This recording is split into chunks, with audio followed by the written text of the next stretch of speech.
I have heard the castle gate is the product of Sheikah wisdom and Goron engineering.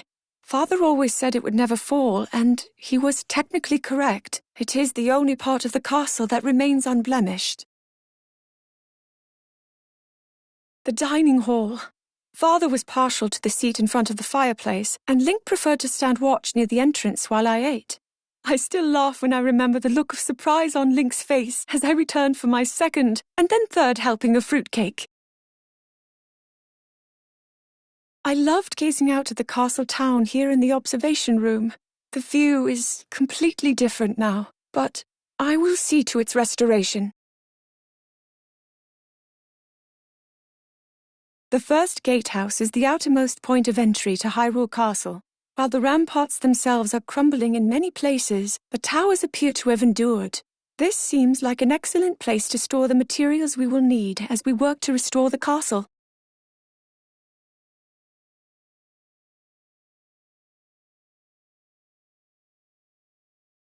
The guard's chamber. When he was not occupied by his duties as my protector, Link would often come here to train alongside the regular soldiers. They once let me join in, but the arrow I loosed went off target. It also caught the flame of a torch, and everyone frantically raced to put out the resulting fire.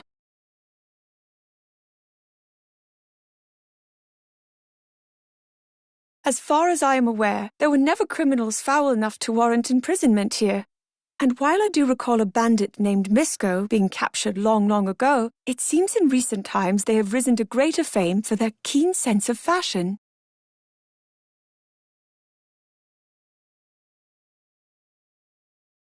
Ships would come and go all day here at the docks.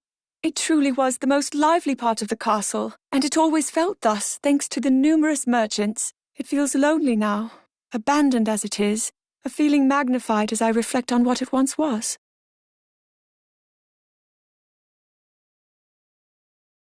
The castle's library, now covered in dust. At first glance, I found this worrying, but I believe nearly all the books can be salvaged with some effort. Though Father never cared much for books, he would often visit this place. I wonder why.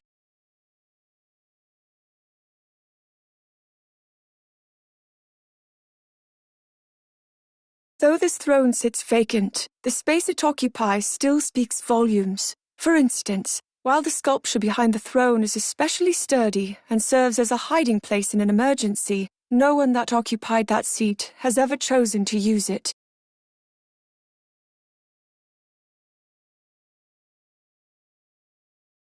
The bell tower. My memories of it are filled with a terrible sense of helplessness. When that bell tolled, it reminded me that my training was incomplete, and the last time I heard it ring out, it was warning us of the calamity's arrival.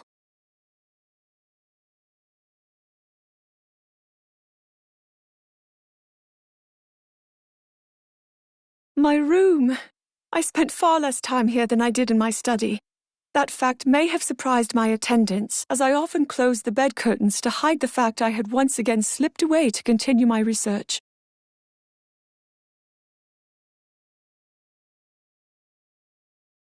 My study. I found a silent princess in a corner of this desolate room.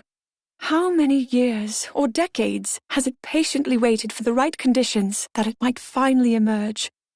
To think, I once believed the silent princess was doomed to extinction. You're stronger than anyone.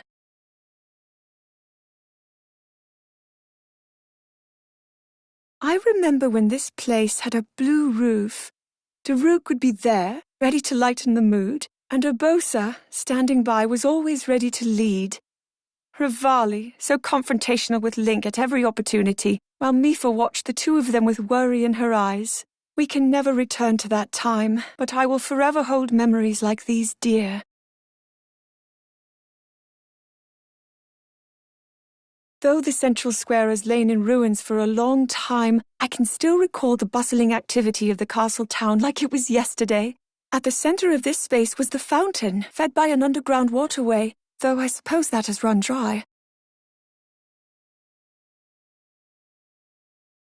The ruins of Hyrule Cathedral. I often came here to pray that my powers would finally awaken. Though this place does bring me comfort, I also feel bitter at my many unanswered prayers.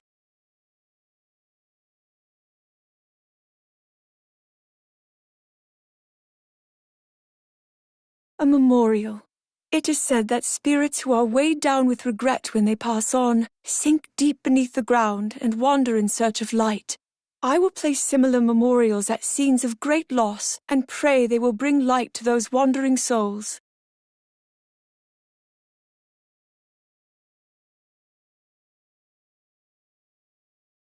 Ever since I was a child, I was always forbidden from crossing the bridge over the moat to reach Castletown Prison, so today is the first time I have ever set foot here. The calamity has not spared this place, leaving behind only these scorched columns. But perhaps that is for the best. Perhaps Hyrule no longer has need of a prison.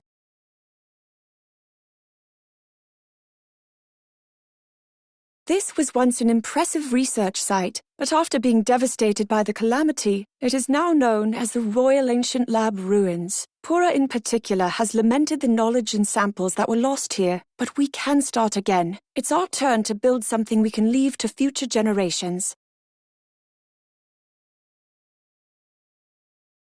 The land here has been trampled by monsters.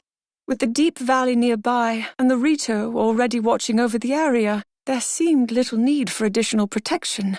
Unfortunately, that proved an incorrect assumption.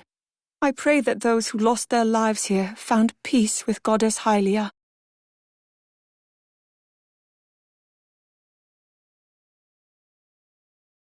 While long ago, all the stables would pack up and move as the flow of travelers shifted, only Siren's stable continues this tradition today. In fact, they are planning to move to one of the new roads built to support the construction of a Skyview Tower. They are very busy preparing for the move, but I must remember to visit them again once things have settled.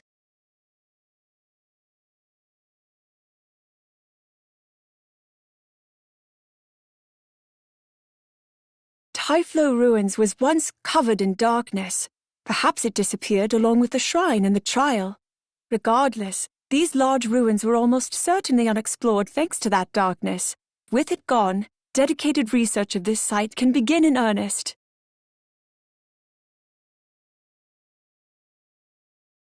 The Elden Great Skeleton. Geological surveys of Hyrule have largely been at a standstill, but they could be incredibly valuable. Through careful study, we could identify extinction events and their causes. We could see evidence of environmental changes or disasters, and possibly prevent them from happening again. And this all ties back to fossils.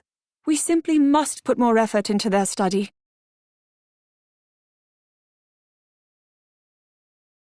This structure was clearly designed to take advantage of the geography of the area, but even the interior is largely intact.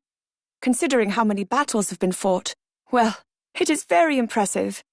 Seeing it reminds me of some very, very old records I've read.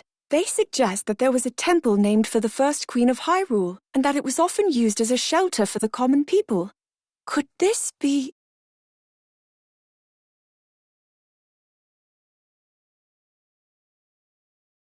The North Lome Labyrinth is a harsh environment and an unsurprisingly labyrinthine structure. It has high walls, but is otherwise unlike most fortifications. It did once hold an ancient relic meant for the bearer of the sword that seals the darkness, so perhaps it was a trial or test of some kind. I may just have to ask Link to investigate.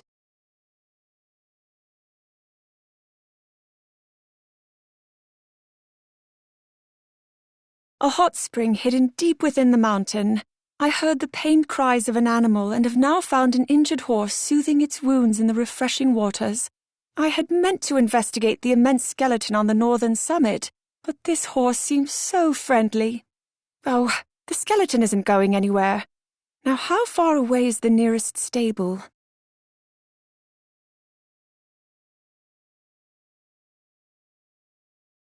I came upon an injured horse and brought it to Snowfield Stable to be treated. I had hoped to bring it with me on my travels, but it needed more time to recover, so instead I offered a prayer that some kind-hearted person would come to care for it. I may have also said a prayer, one I learned from Mother, to help with its mane.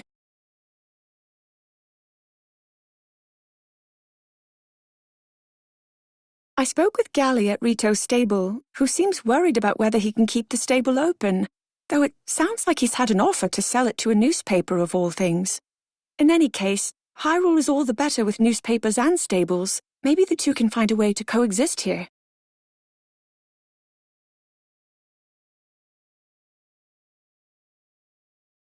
100 years ago, the divine beast Varmeadow soared through the sky, and the Rito champion, Revali, was ever quick to celebrate his skill as its pilot. Many may have been put off by his bravado, but I found it encouraging. There were often subtle signs that he was someone who worked hard, unseen, to be certain he could back up his bluster.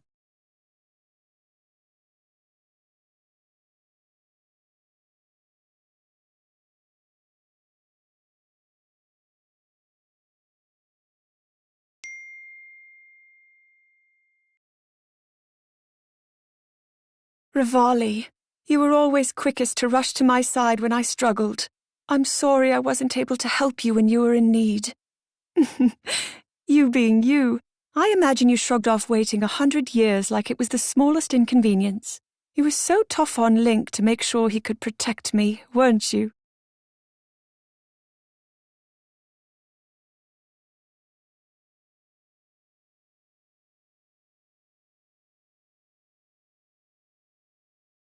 Ah, Rito Village, hometown of Revali, the Rito champion.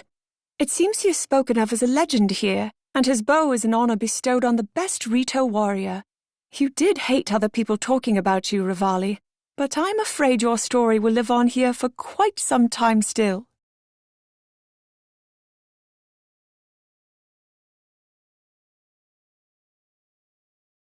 This plaza has been named after Revali. It's said that he boarded the divine beast from here the day the calamity began, and for that reason, and in his honor, it was given its name. The fact that the design on the ground has been carefully maintained and unchanged for 100 years shows the immense respect the village holds for their legendary warrior.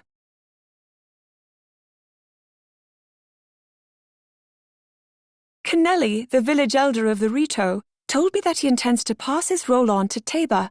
He hadn't believed that a single Rito could serve both as the elder and the protector of the village at the same time, but when he saw Link and Taba face Meadow, needless to say, he has no concerns whether the Rito will be in good hands with Taba.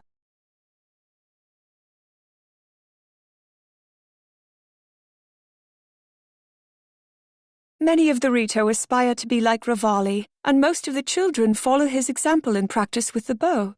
The flight range is where they do the majority of their training, though he always claimed the practice range was only meant for him. He did strive to make a better world for future generations, and that dream lives on here.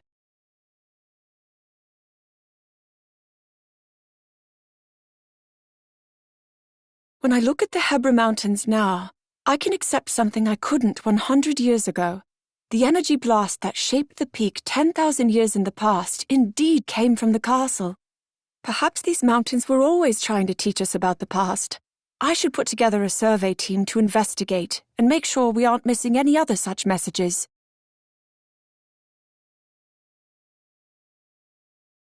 These ancient columns mark where a shrine once stood. Before the calamity, when I was frantically searching ruins, I would often seek hard-to-reach places. Despite this, Link always managed to find me. I was so terrible to him then, and of course when I apologized for it later, he reassured me that he didn't mind. I regret putting him through that.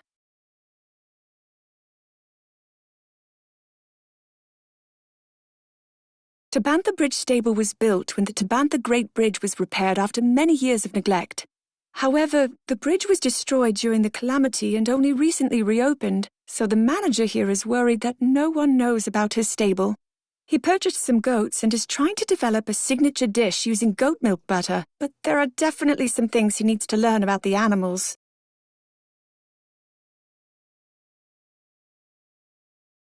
Thunder Plateau was so named for the endless rolling thunder that used to echo across it. I was hesitant to even come here, but with the thunder gone, this place is incredibly peaceful.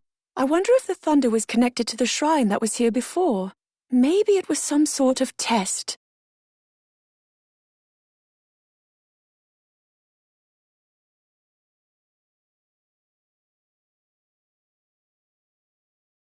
Link often used the vast meadows of the Sanadin Park ruins to help me practice horse handling. I recall thinking there was little I could learn from him. After all, I am quite capable on horseback. However, it wasn't technique he was showing me, but rather deeper lessons in compassion.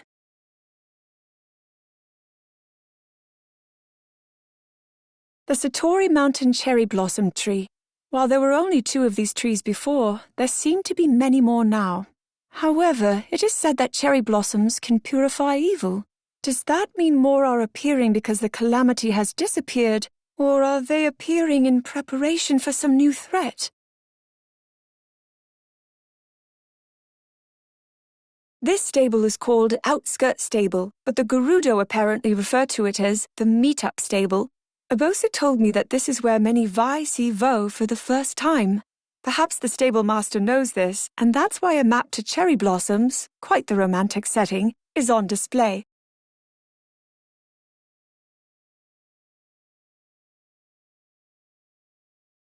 The dried rock face of the entrance to Gerudo Canyon shows how little rain this region gets. While it may not be so perilously hot as to require advanced elixirs, the sweltering air does strike you the moment you set foot here, and it serves as a warning of the rugged desert ahead.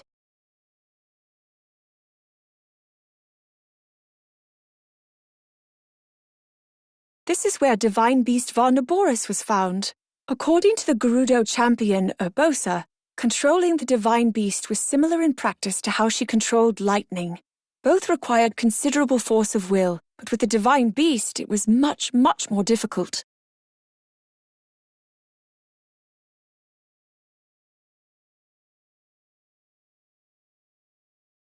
There have been reports of monsters in the well here at Gerudo Canyon Stable, and though we have sealed the entrance of their den with rocks, I doubt that is a permanent solution.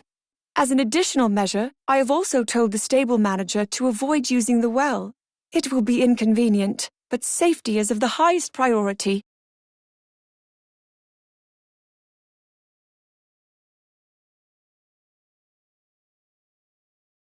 It may be my imagination, but it feels like there is even more heat in the air here than in the past. And despite that oppressive heat and this seemingly desolate environment, I believe there is more vitality in this desert than anywhere else. Perhaps I feel this way because I have seen the strength of those who call this place home.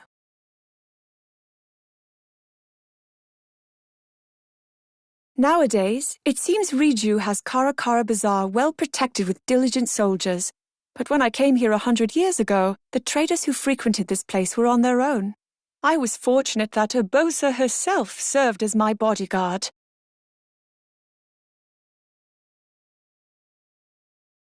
The main settlement of the Gerudo town, is ruled by Chief Riju.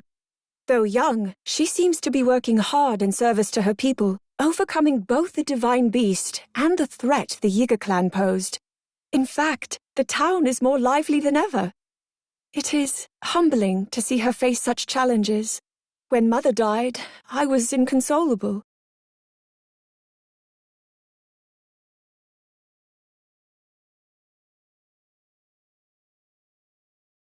The current chief of the Gerudo, Riju, used to have long hair reaching all the way to her waist, a style only permitted to Gerudo royalty. Today, however, she wears it cut short. I believe this is both in penance for not being able to stop the divine beast or the Yiga clan on her own, but also to give herself a goal to aspire to. By the time her hair grows long again, she must be a strong chief like Urbosa was.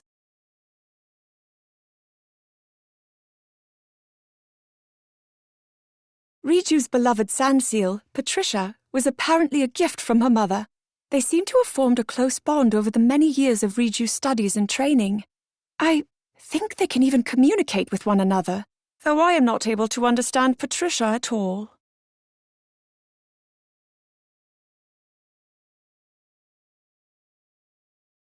These are the barracks for Gerudo soldiers. Riju recently spoke of wanting to improve the training her soldiers receive, sharing too how she has been frustrated with the results so far. Hearing this, I told her of how Urbosa always felt the Gerudo should be more in touch with the desert. A look of realization crossed Riju's face, and then she spent some time studying a map. It seems Urbosa can offer wise guidance, even 100 years later.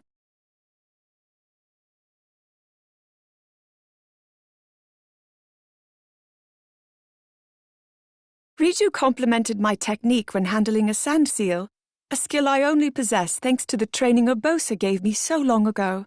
I then told Riju of the time I forgot a shield, and was left behind by both my sand seal and Urbosa, and the young girl doubled over laughing. I still sometimes forget that this young girl is chief of her people.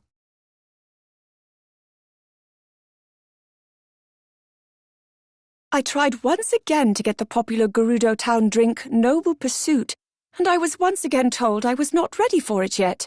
They did tell me I should come back when the young Gerudo children who have been living abroad return to town. Apparently, some special drinks will be prepared for their arrival, and I should ask again then.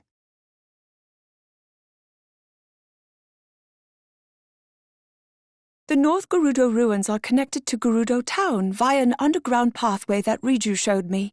She told me it was an escape route in the event of an emergency, but that short of some immense disaster, she couldn't imagine using it for such a purpose. She laughed as she said this, and though she seemed unconcerned in the moment, it's clear the safety of her people is never far from her mind. This is the chasm located near Barida Lookout. There are records that suggest ancient people lived far below ground in the depths, and I suspect holes such as this one could connect the surface to that place. But if I want to find evidence proving my theories, I will need researchers wholly dedicated to the task. I should speak with Pura to see if she knows anyone qualified and capable of tackling this.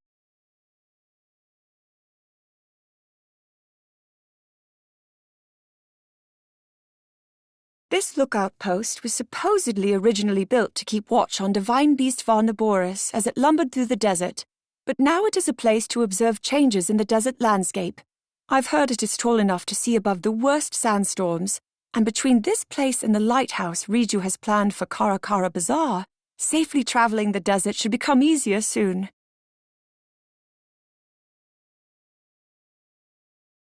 The immense Gerudo Great Skeleton lies here. Legends say that long ago, Hyrule was actually the bottom of a vast ocean. Considering the marine fossils that have been found across the world, I see little reason to doubt this, except it seems to me that there are too few fossils. Maybe sea life found roots even deeper. Maybe through chasms like the one near Barida Lookout. Maybe as far as the depths. No, I'm getting carried away.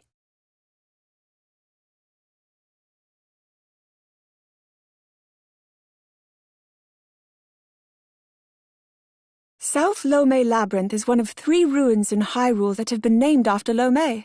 Each are incredibly complex in design and present harsh environments, which make them very difficult to explore. That said, they may contain important ancient relics, so it would be best to send out a dedicated survey team here.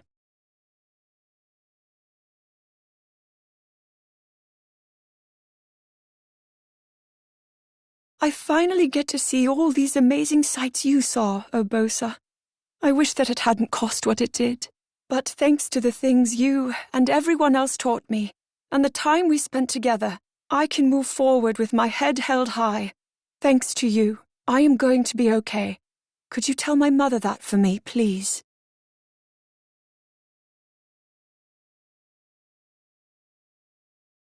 This area was once alive and bustling with activity. There were several inns nearby, and the roads were busy with soldiers from the local garrison or travelers heading for the Temple of Time. Nowadays, only the wind moves through this place. I pray everyone who passed through here has found peace with Goddess Hylia.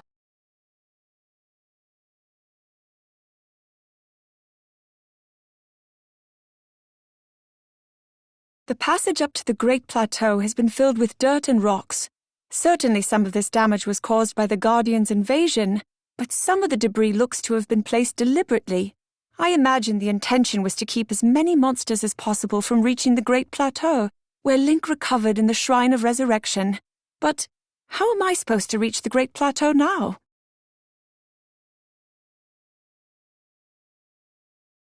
It was here, in the Shrine of Resurrection, that ancient Sheikah technology preserved Link's life. I was able to clearly sense when he woke from his 100-year slumber, and I am so happy that my voice could reach him.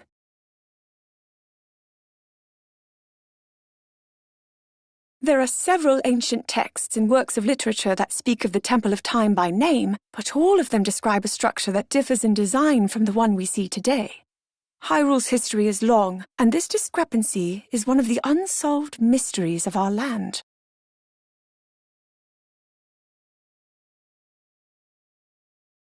Father's grave. I heard that stacking these rocks was the best that could be done for him. Well, they could not have picked a better place. That he will rest here, forever looking out over Hyrule. Mother, Father, though the land is still littered with ruins, I promise you that I will restore it. Please, watch over me as I do.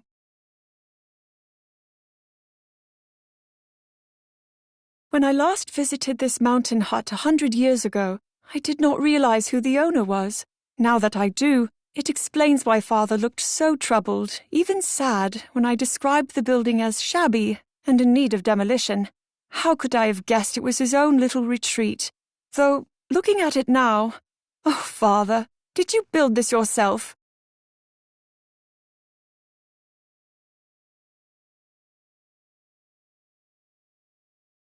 Hopper Pond used to be filled with hot-footed frogs. Perhaps the monsters have driven them away? In any case, this is the place I finally managed to catch one. I was incredibly excited, and I tried to show Link, but he kept flinching and backing away from me.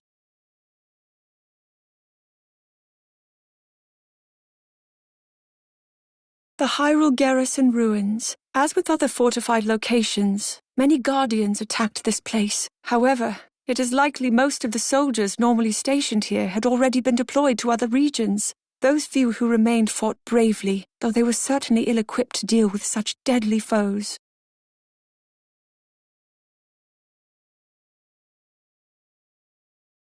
Previous archaeological investigations discovered a single ancient spear within this decaying tree trunk. It has stirred up spirited discussion among many researchers, but little additional information has been revealed, despite their piqued interest.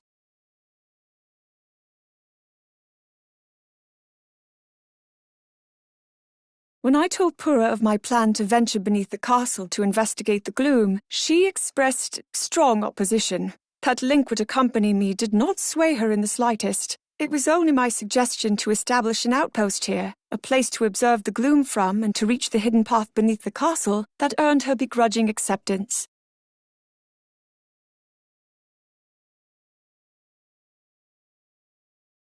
This is one of the Skyview towers that Purah designed to aid in the restoration of Hyrule. Though it is not quite finished, we have Hudson Construction to thank for how quickly it is coming along.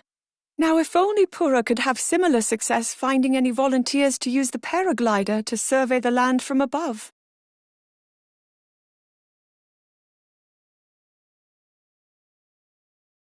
There are many things we can learn from history. After all, we would not have known to prepare for the calamity if we had not studied ancient relics from our past. Knowing this, and having seen the passion of the archaeologists I've met on my travels, I have decided to form a team to survey ancient ruins and texts across Hyrule. I am sure there are many things we can learn from them as we restore the land. It is critical that we repair Hyrule's roads and bridges. Unfortunately, despite the efforts of Hudson Construction and the Stable Association, we lack the labor to tackle this task. We are blessed with abundant resources, however, so we've established material caches dedicated to the rebuilding efforts and made them freely available.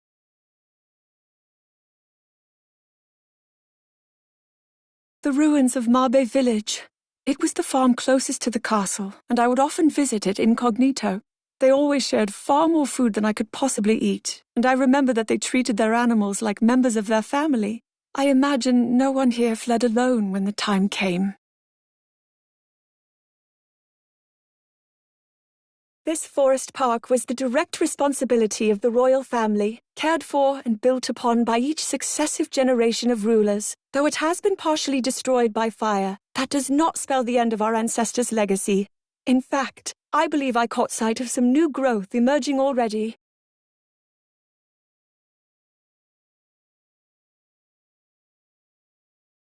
Although the soldiers at the training camp fought back, this settlement was burned to the ground by a single rampaging guardian. The loose ground has left little trace of the heroic battle they waged.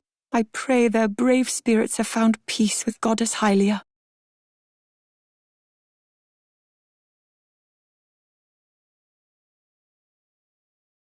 I'll always remember Woodland Stable. It is where I saw the president of the Stable Association's grandson swinging a baton around. It seems he has formed a band, gathering one musician after another. While his mannerisms are clumsy, others are enthralled by his appearance and enthusiasm. Once I have finished my investigation, I should try to see them perform.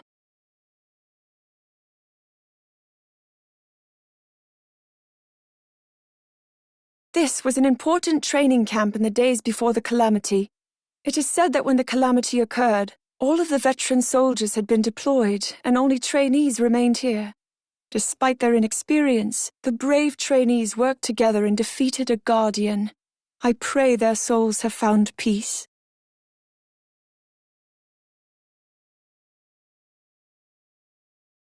This area used to be covered in lava and was largely unapproachable, but now that the volcanic eruptions have subsided, even Hylians can come here without taking fire resistance measures. Thus, the new path. I've heard there are even plans for new shops along the road. This place is about to see some significant changes.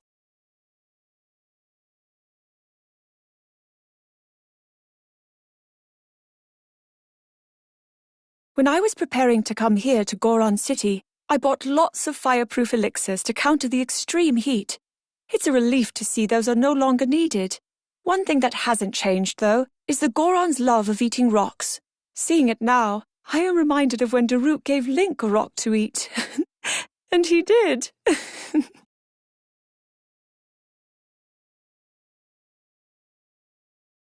I was surprised when I first saw Yunobo. The young Goron is built just like his grandfather, and I nearly shouted, "Daruk!" in excitement. Of course, he doesn't have the same bold spirit Daruk had, but he is an honest boy with a truly kind heart.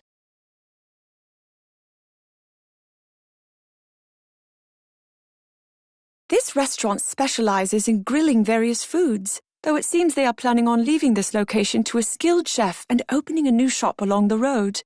Since they were moving on, they were kind enough to give me a seared steak as a gift.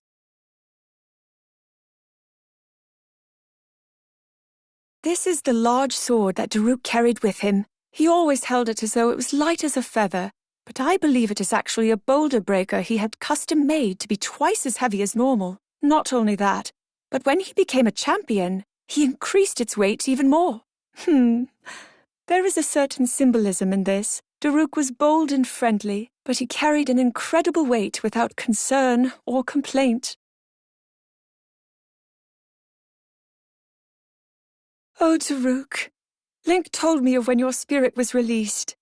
I am so sorry that you worried after me all the way to the end, and I cannot thank you enough for keeping the promise you made 100 years ago.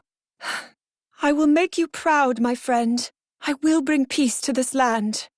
Please, watch over me.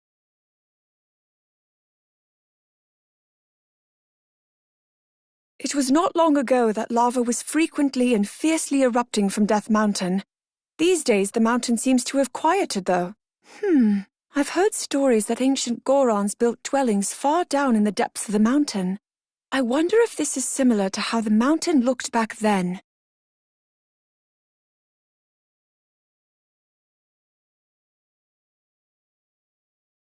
The sudden changes on Death Mountain left many Gorons feeling uneasy, but I hear young Yunobo goes to the mountain every day to mine ore from the exposed rock face. It seems his efforts are motivating his fellow Gorons, shaking them out of their worry and giving them purpose. Certainly the future of Goron City is brighter thanks to Yunobo.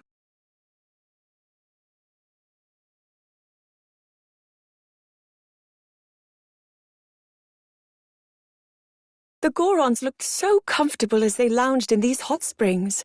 As for me, the heat was too much and I only put my feet in. Poor Link even caught a scolding from the Gorons when he tried to add a little water to cool it down. Apparently this temperature is merely tepid to them already.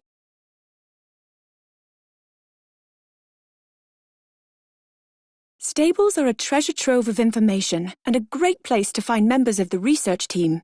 Though we've only just begun our work, we've already received research reports from every region. As we continue working, I should ensure they know how to defend themselves. Exploring the unknown can be dangerous after all.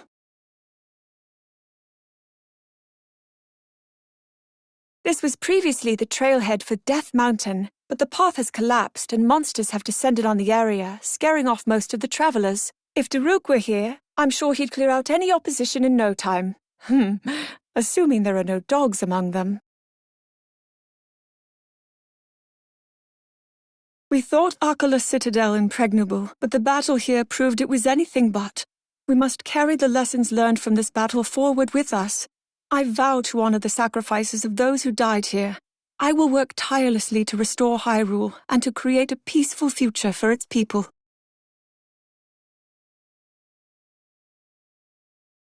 South Akala Stable. Many guardians swept through this area, and though the building was destroyed, the workers were all able to get to safety. No doubt that is thanks to the soldiers of Akala Citadel buying them time. But now the Stable Association has rebuilt the stable, and you can hardly see any traces of the past destruction.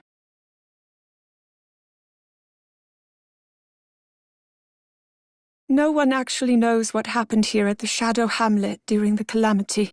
They were a very isolated village, and they liked it that way. They even turned me away when I came to warn them about the calamity. I wonder if this place would be more than ruins if I had tried harder to get them to listen.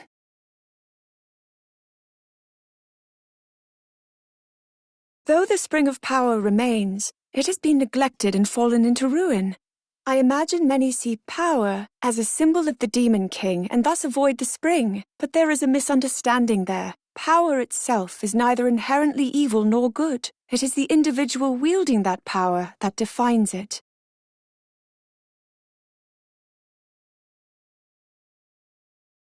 Apparently, East Akala Stable got its start when the Stable Association used scrap wood left over from other stables to construct a shelter for people whose homes had burned down. The kitchen prepared steamed buns for the people then, and the recipe has since become a signature meal here.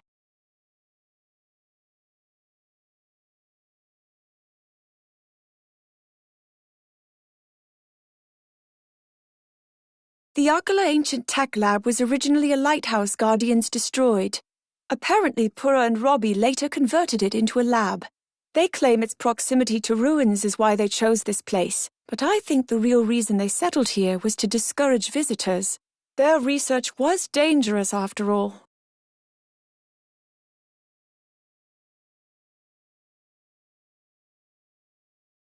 Terrytown, a village that brought all the peoples of Hyrule together. Hudson is the driving force behind its founding, though they say Link played a role as well. This place, where Hylians, Rito, Goron, Zora, and Gerudo all live together in peace, is a model of the world I hope to see in the future.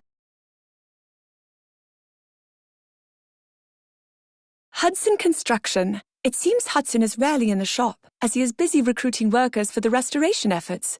I hear he is expecting a child soon, and though he is a reserved man, I can see his quiet excitement.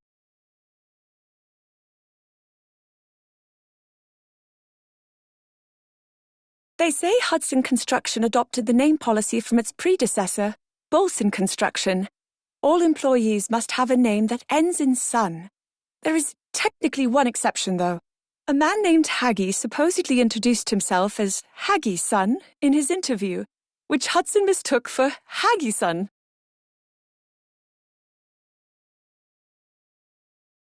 This track facilitates transit from the village to the work area. It is not a complex creation, relying on the height difference to send the rope and pulley down the rails. However, it is only one way, so a person would have to walk back along the perimeter to reach the village. I wonder if Sheikah technology could improve this.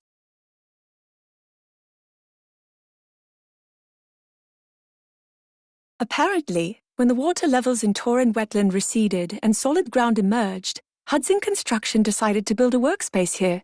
That workspace has come to be the main site for producing the building materials used in our restoration efforts. I'm excited to see how this place flourishes.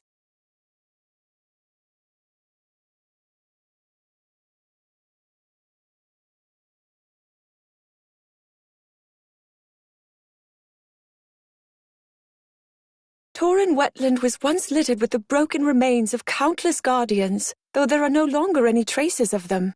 I imagine the wetlands reduced the guardians' mobility, making it impossible for them to avoid each other's attacks.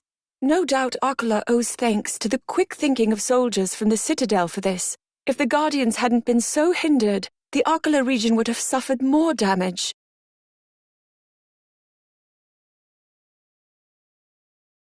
The Zora created these stone monuments, and while they once were engraved with the words of King Dorephan, they now bear those of Sidon. He has written of the battle against the divine beast when he allowed Link to ride on his back. That really shows how completely he trusts Link. It is rare for a Zora to let anyone on their backs after all.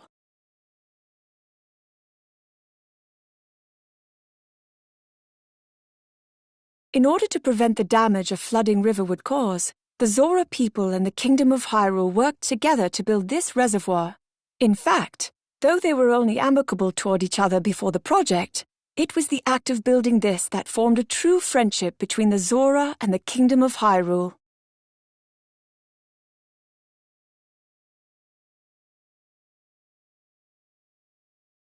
Thanks to their long lifespans, many Zora here in Zora's domain still remember the events of the calamity and Mipha's part in all of it 100 years ago.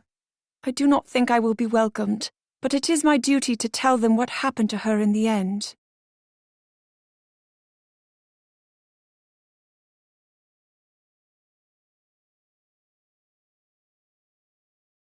100 years ago, a statue was made to celebrate Mipha, the Zora champion.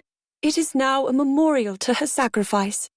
Apparently, it is thanks to Sidon that it stands where it does. It was he who proposed it be relocated to a place with a wonderful view.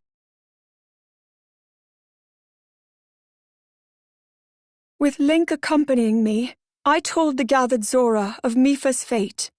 The throne room was filled with sobs and angry shouts, but King Dorephan quieted everyone when he spoke, offering a simple, soft thank you. His words felt like he was giving me permission, even telling me to move on, to not be held prisoner to the past.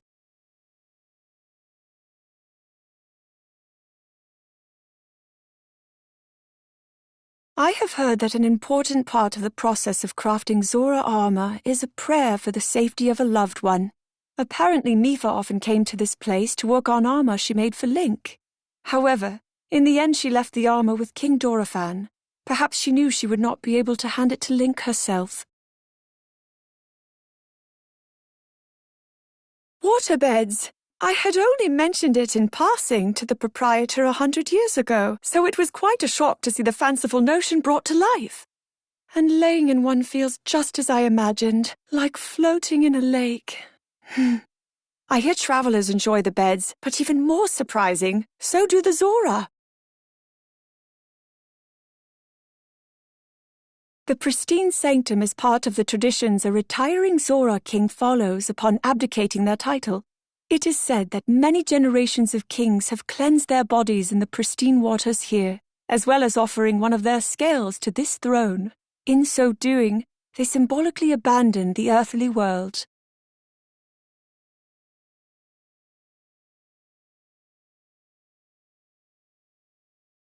I'm sure that you love the view of the village from here, don't you, Mipha? I shared your final words with King Dorephan, you know. He told me, thank you. But I should be the one offering my thanks. And I do. I offer them to you. Thank you, Mipha. I wish only that we had more time together.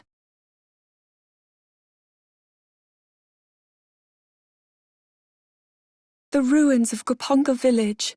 The people who lived here raised many horses. They used the unique terrain here as a stable, but it has been so ravaged by monsters now that it's virtually unrecognizable.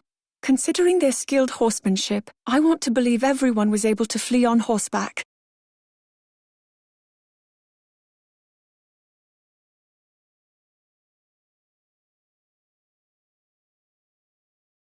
It was the stable association that came up with the plan for a well at every stable. It makes perfect sense to have access to clean water stores, but an additional aspect of the plan was for the well to serve as a shelter for the people in case of emergency. It is hard to forget the stories of rampaging guardians. their attacks scorching the land.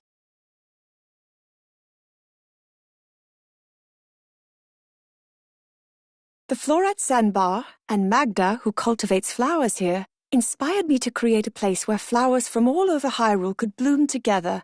Though I was able to borrow tools from a stable, I am not adept at this kind of work. The dirt has gotten everywhere. Still, I must focus. Silent Princess, Blue Nightshade, Mighty Thistle. What next? Riverside Stable is known to many as a gathering place for gourmets. Visiting here reminds me of a time I shared a meal of meat and rice with a few who claimed hunger is the best sauce. Though at the time they had not eaten in 3 days and were nearly immobilized at their campsite. I hope they learned their lesson.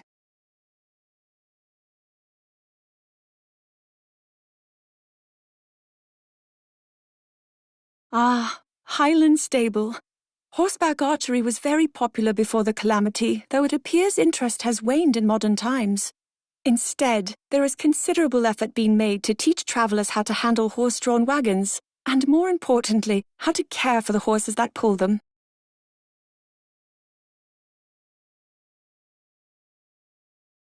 Long ago, I was too scared to enter the Spring of Courage. Not even just as a child, though then I could at least blame the intimidating message on the stone statue.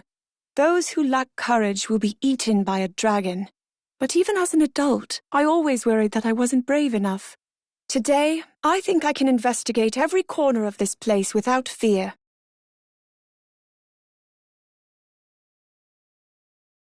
Lakeside Stable is the closest stable to where I first discovered the creatures I have named Dondons. I found them deep in the jungle and I knew I had to do what I could to protect them. I believe they use the rock-like bumps on their backs as a way to conceal themselves, but that is all I have learned so far. I think I will spend some more time observing them. I have heard stories about a heart-shaped pond, known as the Lover's Pond. I am almost certain it wasn't here before. Although, this place was once thought of as the wish-making mountain, and I hear many people would visit. Perhaps all their wishes manifested as the pond. Some may laugh at this idea, but I think I like it. There was a time when Tuft Mountain was famous for binding two people's destinies together. However, that legacy seems to have been forgotten as time passed. Standing here, taking in the magnificent scenery, I feel all my worries melting away, like how a setting sun slowly melts into the horizon.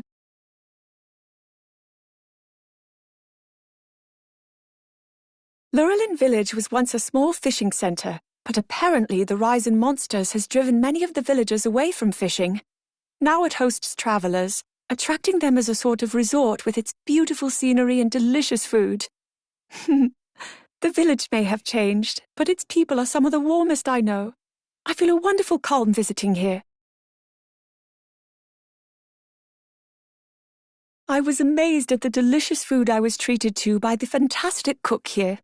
It seems she traveled far and wide in Hyrule, gathering an incredible 228 recipes before getting married and settling down. I suggested she open a restaurant, and while she seemed to laugh at the idea, I saw a quiet pride at the compliment.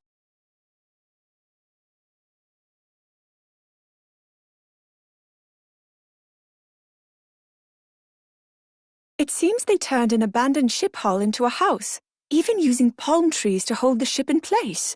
It has become something of a local landmark, as well as a place for guests to stay.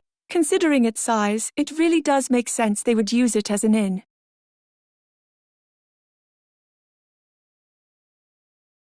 The goddess statue in Lurelin Village is now worshipped as the guardian of the ocean. I believe it used to be thought of as the guardian of fishing, but it seems that as the number of fishers shrank here, the role of the goddess statue has changed along with the village itself. Not everyone can adapt to the changes that life brings. There is much we can learn from the people of this village.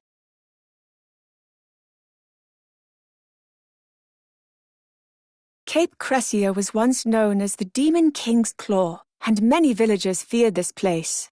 But the name has fallen out of use as time has passed. I myself have walked the length of this area, and I didn't feel anything particularly evil about it. Probably another reason the name is largely unused today. I wonder where the name originated from. When the head of Lurelin village asked me how he might raise awareness about his village, I immediately thought of this place. Cornet Beach has such long stretches of sand, and it's free of coral reefs. I thought perhaps some sort of playground that incorporates the ocean would be a wonderful addition. But no, it really is an outlandish idea. I couldn't even bring myself to suggest it. 100 years ago, Eventide Island was filled with monsters and impossible to safely approach. Link came along to protect me, but he suddenly covered his eyes the moment we landed. Fortunately, it seems all the monsters vanished with the calamity. Regardless, when I asked him what he was doing, he said the last time he was here he had been stripped of all his possessions when he arrived. He could have mentioned that possibility before I set foot on the shore.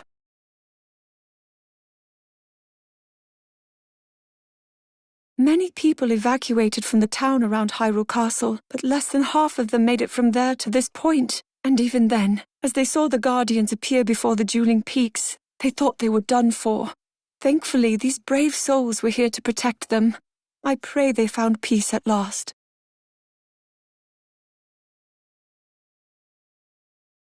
The dueling peaks. I shudder to think of what would have happened if Link hadn't led everyone here. The steep terrain gave us some protection, and plenty of places to hide from the Guardians. Many lives were saved, including my own. I was always being protected back then.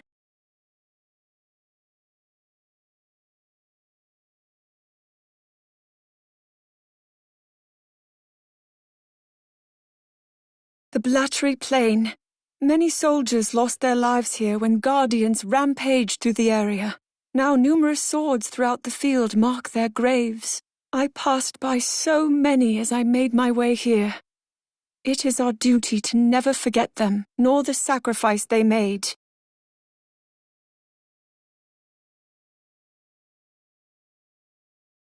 Though some believe a miracle occurred here at Fort Hateno, the truth is less divine. We were all saved thanks to the soldiers, including Link, who chose to risk their lives here, though they would not have had to do so if my power had awakened sooner. Regardless, I pray their spirits were comforted by Goddess Hylia.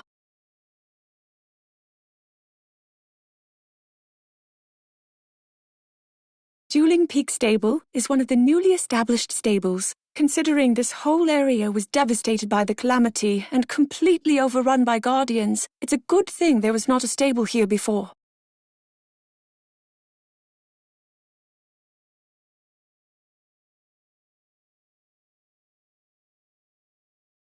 Ah, Kakariko Village. The Sheikah that live here are quite peaceful, but that does not mean they are unwilling or unable to defend themselves. I would not be surprised if this village avoided the worst of the calamity because any monsters that threatened it were summarily dealt with by the villagers themselves.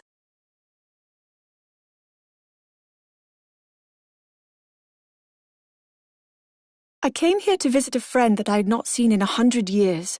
She had been an advisor to the royal family, and following the calamity, she became the leader of this village while awaiting my return. The relief on her face when she saw me.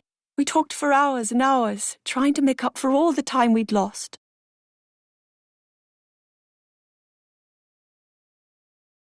There are beautiful fish with a unique patterning living in the waters beneath the falls. They must be the ornamental fish Sheikah researchers worked tirelessly to breed here 100 years ago. Their efforts were certainly hindered by the calamity, but it doesn't surprise me that the Sheikah would still find a way to finish their work. A local guardian. It has long been believed that frogs bring good luck. In fact, they hold spiritual significance for the Sheikah. For my part, I pray not only that the land of Hyrule be restored, but that we can then continue to work together and achieve great things.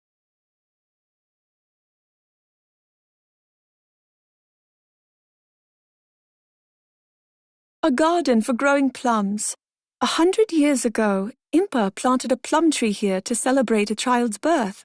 It really has grown into something beautiful since that time. The care Melly has put into maintaining this place is clear to see. Now that I think of it, could she be...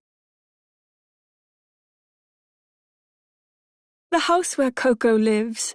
She picked such an abundance of flowers for me that we decided to make garlands with them. She said she would teach her little sister Kotla how to make them as well.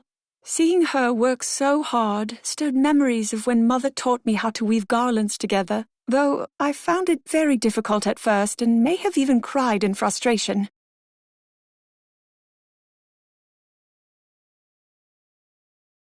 It seems the great fairy Kotera no longer lives here. I have heard that the only truly appropriate offering to her was rupees, and after the villagers started offering vegetables, thinking that would suffice, Kotera quickly grew weak. She was too considerate of the villagers' feelings to say anything, though.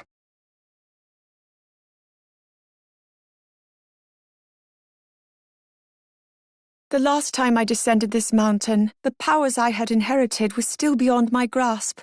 The calamity was soon to come, with all its despair and destruction. But now, thanks to the flame of hope kept alive by the champions, by Link, I can do my utmost for everyone. I always feel at home when I am in Hateno village. The smells of well-tended soil and freshly cut grass, the refreshing breeze coming off Mount Lanayru washing over me, the sound of children at play in the village. I am so glad to see life slowly returning to normal here.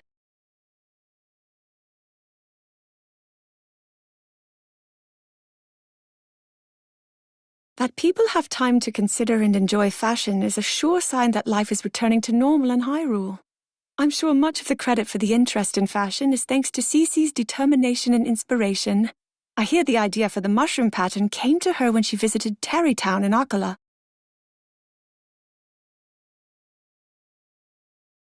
Kochi Dye Shop here in Hateno Village specializes in dyes.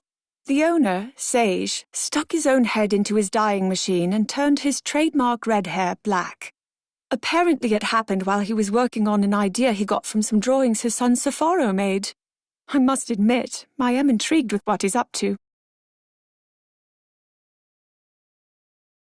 I pray that as the restoration work continues, Hateno School will become a place where children can find many paths toward their futures, that it will shine as a beacon of hope for generations to come.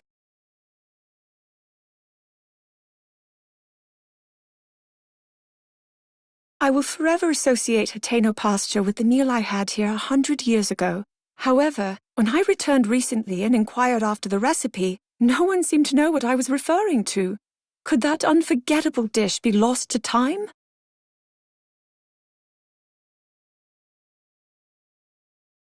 It seems that when the calamity was defeated, all of the ancient relics here at the Hateno Ancient Tech Lab turned to dust and disappeared.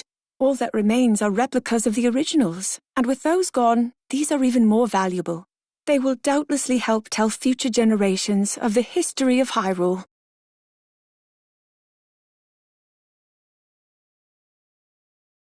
Pura has used the blackboard in her room to write out the details of how she reversed her physical age. I still can't believe she got the idea from sheep's fat. Regardless, it seems she quickly got bored of her childhood form. It is amusing that, despite 100 years passing and Pura growing old, then young, then a little older, she hasn't changed in at least one way. She will become obsessive about something, yet grow tired of it quickly.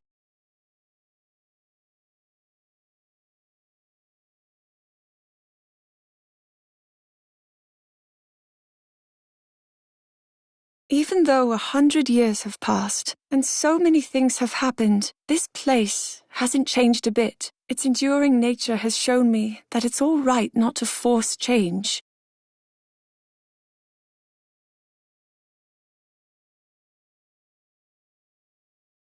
A strange horned statue. It suddenly spoke to me, calling itself a dealer in life and power, and I felt an overwhelming sensation, like my life was being drained away. But just as suddenly, a bolt of lightning struck the statue, toppling it into the water. That feeling... I do not think the statue had good intentions. It is best left submerged.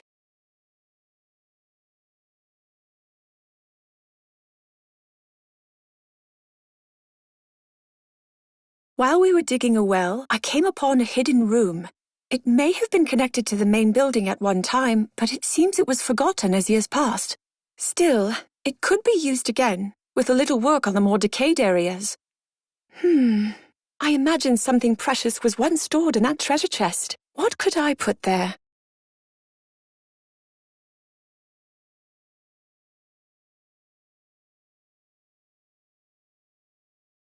This room feels a little lonely, so I've decided to decorate it with pictures of the people and places I encountered on my travels. And also, with the memories of my dearest friends. Once you pass through the Lost Woods, you'll arrive at the forest where the great Deku Tree lives. When I first visited here, I could hardly move from fright, but Mother soothed my fears by pointing out that where I saw scary twisted trees, she saw interesting, expressive faces. That is when I truly learned the value of appreciating different perspectives. I have visited this place and the great Deku Tree countless times, but the very first was shortly after I was born, when the great Deku Tree blessed me with a cherry blossom bud. It bloomed above my head, proving I had inherited the power of the goddess. Though Father was joyful at this, Mother's reaction was mixed. There was difficulty and pain in the journey that lay ahead for me, but I am, in the end, happy to have been blessed with this power.